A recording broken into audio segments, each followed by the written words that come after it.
Let's talk Invisalign and maybe the difference of Invisalign versus the old braces, maybe the difference of Invisalign versus the Sure Smile.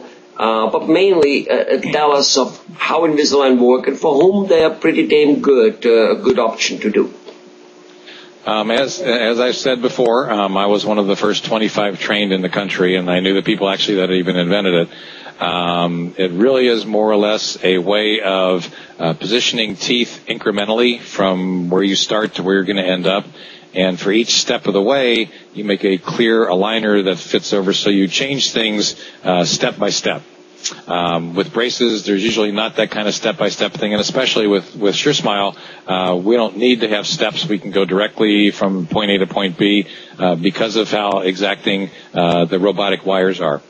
Invisalign works really well for those cases that have a lot of times minor corrections. There are a few of my cases that I did that turned out phenomenal that were really difficult, and there's some that didn't seem to be very difficult, that were very difficult to finish.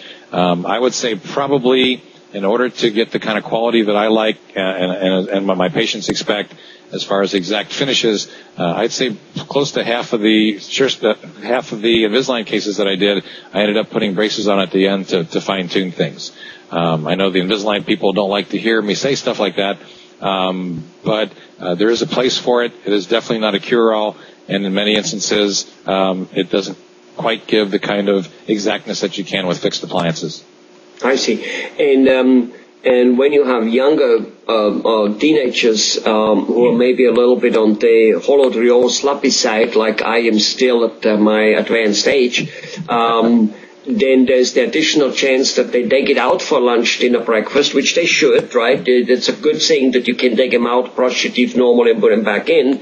But then the bad thing is they could possibly stay off for a long time, right? Very definitely. The research with Invisalign-like appliances, and there are a number of other offshoots from it, clear aligner appliances, is that the research shows us that if you leave your aligner out for any more than 4 hours at a time, then the cellular response around the roots of the teeth starts reversing itself, and you almost have to kind of start all over again.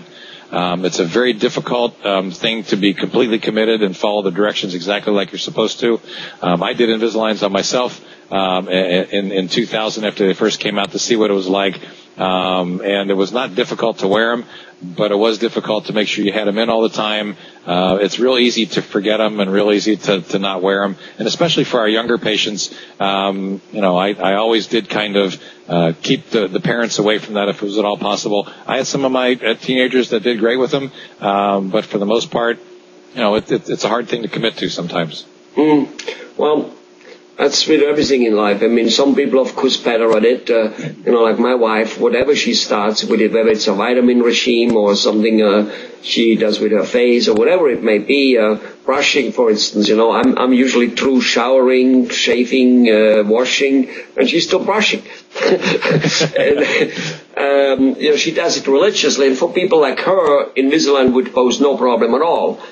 For people like me, I can say, not today, I forgot him in the office, I forgot him at home, and doing so, you basically have a huge camouflaged hole. You're making no advancement. I can see that. Absolutely. I can see that. In the end, like with economics or whatever, we sometimes don't like the treatment, but liking a treatment and needing it to then have years and years of good life are sometimes two different things. Yeah, absolutely. The things we do with orthodontics, by definitely improving function, one of the biggest things is that we improve a person's self-esteem tremendously. That's one of the first things that I found even when I was in ortho school.